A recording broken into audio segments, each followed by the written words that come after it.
Supreme court के जज justice अभय ओंका ने कानूनी बिरादरी के लोगों यानी वकीलों और जजों को सलाह दी है कि उन्हें पूजा पाठ से बचना चाहिए। सुप्रीम कोर्ट के जज अभय एस ओंका का कहना है कि अदालतों के आयोजनों में पूजा अर्चना पर रोक लगनी चाहिए। उन्होंने कहा किसी भी तरह के धार्मिक रीति रिवाज का पालन अदालत के कार्यक्रमों में नहीं होना चाहिए। उन्होंने कहा हमारे देश में संविधान को लागू हुए 75 साल पूरे होने वाले हैं और इस मौके पर हमें ये विचार करना चाहिए कि सिर्फ संविधान के आगे ही सिर झुकाएंगे।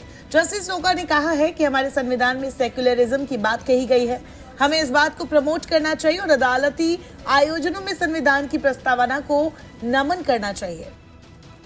जस्टिस ओंका ने कहा कई बार जज कुछ चुभने वाली बातें करते हैं, मैं भी आज थोड़ा चुभने वाली बात कहूंगा।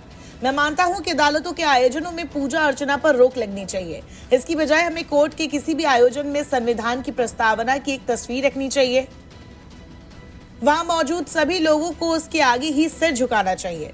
संविधान के जब 75 साल पूरे होंगे तो हमें ये प्रैक्टिस करनी चाहिए। इससे लोगों का संविधान पर भरोसा मजबूत होगा, उसकी गरिमा में भी इजाफा होगा।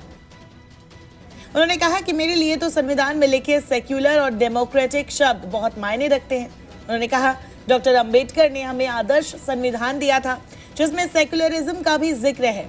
भले हमारी अदालती व्यवस्था का गठन अंग्रेजों ने किया था, लेकिन इसका संचालन संविधान से होता है। संविधान ने ही अदालतों को दिया है।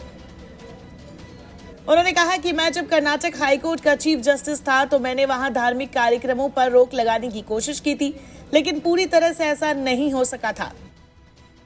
जस्टिस ओंका महाराष्ट्र के पिंपरी चिंचवाड़ में रविवार यानी कि 3 मार्च को एक नए कोर्ट बिल्डिंग के भूमि पूजन समारोह के दौरान ये बातें कह रहे थे। वही जिस वक्त जस्टिस ओंका वकीलों जजों से पूजा पाठ की जगह संविधान के सामने सिर झुकाने को कह रहे थे, उस वक्त सुप्रीम कोर्ट के एक और अन्य जज जस्टिस भूषण आर गवई भी वहां मौजूद थे। जस्टिस गवई ने बिल्डिंग के समारोह का नेतृत्व किया। कार्यक्रम के दौरान जस्टिस अभय ओंका ने कहा संविधान को अपनाए हुए 75 साल पूरे हो चुके हैं, इसीलिए हमें सम्मान दिखाने और इसके मूल्यों को अपनाने के लिए इस प्रथा की शुरुआत करनी चाहिए। नमस्कार, मैं हूं मानक गुप्ता। अगर आपको हमारा ये वीडियो पसंद आया हो तो इसे लाइक और शेयर जरूर करें और हाँ, हमें सब्सक्राइब और फॉलो करना ना भूलें ताकि आप देश और दुनिया की कोई खबर मिस ना करें। तो जुड़े रहिए हमारे साथ और देखते रहिए न्यूज़ 24।